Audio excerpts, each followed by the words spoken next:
Hello. When we left our story, Louis had just finished writing his first letter to Granny Grace. It had taken a long time. The whole morning had passed. Most of Abby's paper was gone. 2 pencils had been ground down to stumps. Many times Max had checked his phone.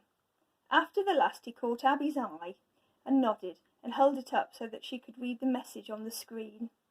"At last," said Abby, and Louis, thinking she was referring to his letter, agreed.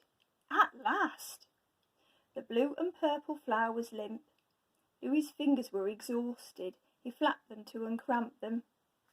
While Abby found an envelope and wrote out the address, he watched her anxiously. "Will she like it?" he asked. "Is it enough?" It didn't feel enough. It didn't say anything about Iffin, the hugeness of Iffin, and knowing Iffin, and losing Iffin. It didn't say anything about the green magic that had swept through the house and bowled them over and changed their world and fixed it and given it back again. Nevertheless, it was words on paper. It opened a door. It made a friend. It told a story. Louis looked at it. He turned it over and felt the back, where his pencil had left patterns in runy ridges.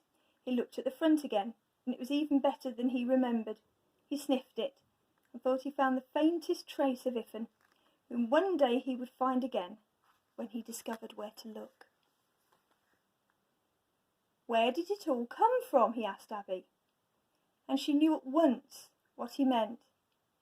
Iffin, prowling among the shadow lines between real and unreal. The rocking horse room, a cave. The way that Rocky Shadow had brought to life a herd of running deer. The worlds to be found in words and pictures. "It came out of books," said Abby, handing him the envelope. "I think you'd better start reading.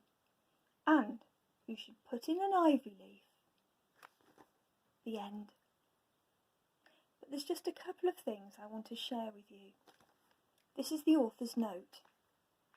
The Chauvet Cave in the Ardèche region of France contains a collection of Stone Age cave art that is over 30,000 years old.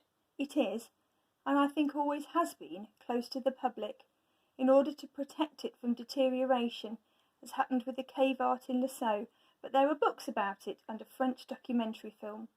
The drawings are of animals, wonderfully lifelike.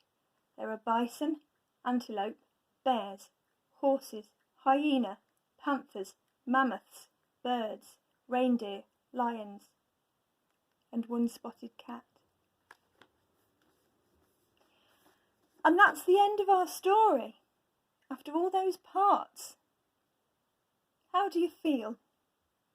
A bit like Louis when Iffin jumped back into the pages?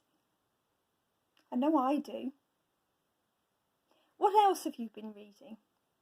Do contact me through the school, through the email or Connect, and tell me what you've been reading. Send me your book reviews, and also any suggestions you have for things we might read together from now on. Some of us will be back in school a bit soon, maybe, but many of us won't be in regularly until September. If there's another story that you'd like to share, please let me know, and then we'll read that together.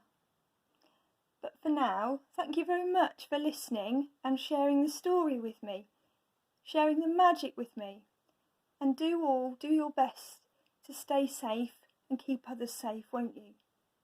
Okay, bye.